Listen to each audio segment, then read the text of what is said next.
Ladies and gentlemen, welcome to a Connoisseur's Conversation. Today I got a very special review for you guys. This is one, as you guys know, I'm very much so into amber-based fragrances, woody amber-based fragrances. And this is one that I was hesitant to pull the trigger on for a very long time. I got a sample on, ran through the sample, and the other day I was able to pick up a bottle of it. And I must say, this is one of the better boozy amber-based fragrances that you can come across. If this sounds like the type of content you think you'll enjoy, pull up a seat, pour a glass, and of course, let's enhance. Cheers.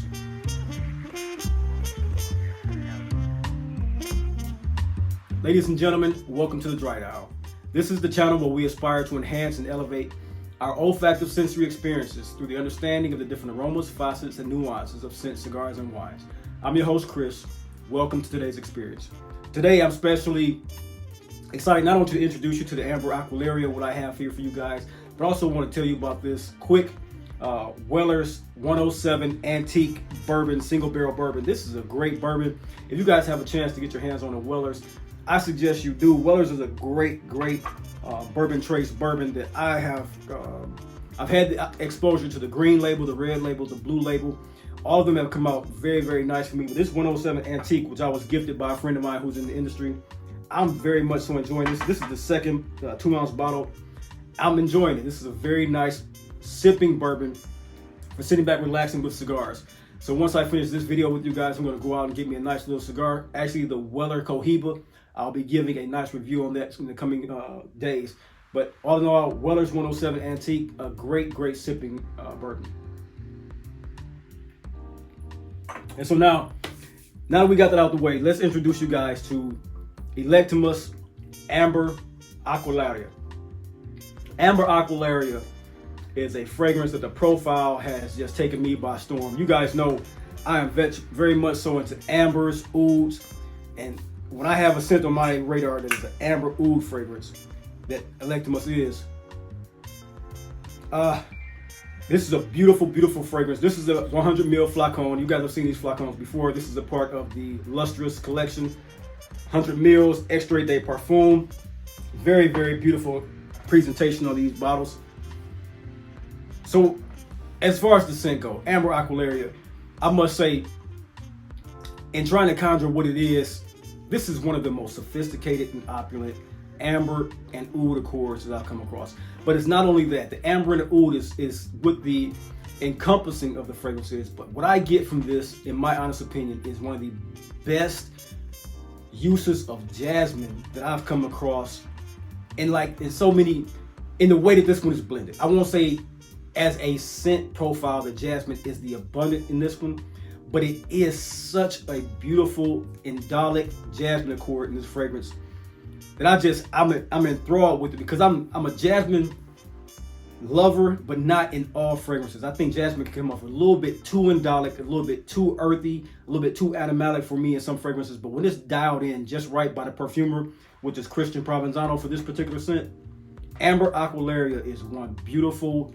constant evolving fragrance that goes from a top that starts out with a nice sweet spice of cinnamon, a inviting and invigorating mandarin orange, a luscious peach, and a bergamot accord.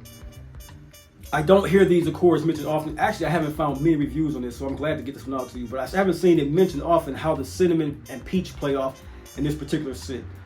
To me, it comes off as a woody chypre style of a fragrance. Not so many, it doesn't have oak moss in it or anything like that to give it the chypre validation, but to me this comes off a little bit like a chypre style of fragrance, the way it's built. A beautiful mid accord comes into this one. Once the first 5 minutes kind of settle themselves in on the skin, this becomes a very inviting and enveloping woody, oriental, ambery style of fragrance. And that is the one thing about this scent that I'm just in love with. It is actually my scent of the day, and as I'm smelling it evolve on my person and this test strip, it gives you the notion of the two different juxtapositions of how the scent starts and how it grows on the skin. As it's stated here, as it starts out, it has that very inviting, fruity opening with a nice touch of spice with that cinnamon. So you got mandarin, like I said, not usable peach, and bergamot with the cinnamon. And then as the skin starts to warm up the scent, it transitions about 15 minutes into a boozy, fine and refined cognac, jasmine, rose, neroli, and geranium. To me, when you encompass a scent with those floral profiles, which are all of my favorite, you guys know I love rose, geranium, and jasmine. Those fragrances, along with a very high dose of cognac accord that comes from the fermentation process. I'm believing they take the smell of that spirit, and how the angel share will come off. They're taking that actual fermentation process and bottling it. That is very, very much so one of the most beautiful accords of cognac that I've smelled in a long time. This can be very much so put into the category of the Creation Ease, the Corrigans of the world.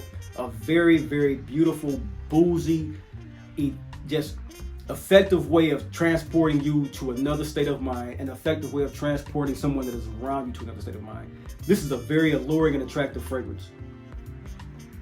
Off the test strip is very much so different than the body, but at the same time you get, it dries, I'll say this, it dries differently, of course, on the paper versus the skin, but the scent profile coming up, enveloping me right now through my movement of my skin versus this one, off my body, I get more of the cognac. The cognac is very, very prevalent, very, very prestigious smelling, very, very inviting and alluring, as I stated. And that comes off and it stays into the base. And this is my 4th or 5th hour with the fragrance on my skin. And now the base is where all of the intrigue and interesting magic happens. Because at the base, you have a very, very beautiful Aquilarian oud accord, ambergris, sandalwood, and bourbon vanilla. It gives off a nice, sweet, woody tonality, along with those floral engagements that come off the mid, and still has some of the bergamot feel and the peach feel in the fragrance.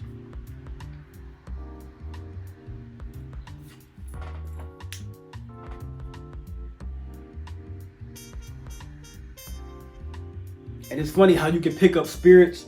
So this spirit, like I stated, this is a cognac spirit. But if you pick up a bourbon spirit or anything with a cask style spirit, and you give a nice whiff of it, you can actually understand what they're trying to portray as a cognac style of scent. The sweetness, the fruitiness, some of the lactonic feel of some of the woods, the way they come off. A beautiful, very rounded fragrance that goes from a transitioning and transportative type of scent from an opening, mid, and base accords to all have a separate but foundational wrap around the Aquilarian oud, cognac, vanilla, and the jasmine rose combinations of the mid. A beautiful, beautiful fragrance, and I couldn't wait to get this one out to you guys. I'm very much so enjoying it. For me, still here in Michigan, we are in a transitional period. Transitional for Michigan can be anywhere swinging from 25 degrees one day to 80 the next day. That goes until about mid-May. So I'm enjoying this scent right now in mid-April.